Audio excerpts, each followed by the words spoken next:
এই পোলাপানগুলোর হেনস্থা করার উদ্দেশ্য আমরা জানি। এর আগে ডাকসুর একটা নেতা এরকম কান্দ উদ্বাস করে, একটা মন্ত্রী আসে এখন উনি তো ফাটাকে চাহিদা দেখাতে চাই। এই ধরনের মানসিকতা যারা লালন করে তাদের বিরুদ্ধেই প্রতিবাদ।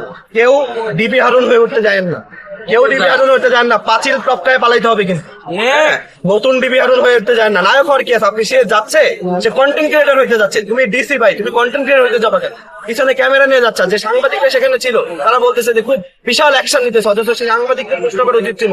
আপনি এই ছেলেটাকে গায়ে হাত তুললেন, এই ছেলেটাকে থাপ্পড় মারলেন, আপনি কোন অধিকার বলে, কোন আইনের বলে তাকে থাপ্পড়টা মারলেন? সাংবাদিকরা প্রশ্ন না করে বরং কমেন্টে দিচ্ছিল খুব ডিসি মাসুদের বিশাল অ্যাকশন। আদব তো তার কাছে কি মাদক পাওয়া গিয়েছে? তার কাছে কি কোনো কিছু পাওয়া গিয়েছে? সে তো আইডি কার্ড দেখাচ্ছে, পরিচয় দিচ্ছে, তারপরে তার গায়ে হাত তুলছে। এই ধরনের মানসিকতা এবং এই ধরনের হিরো যারা হয়ে উঠতে চায়, ফাটাকেষ্ট যারা হয়ে উঠতে চায়, তাদেরকে আমরা বলছি আমরা প্রতিরোধ করবো। ছাত্র সমাজ কিন্তু বসে থাকবো।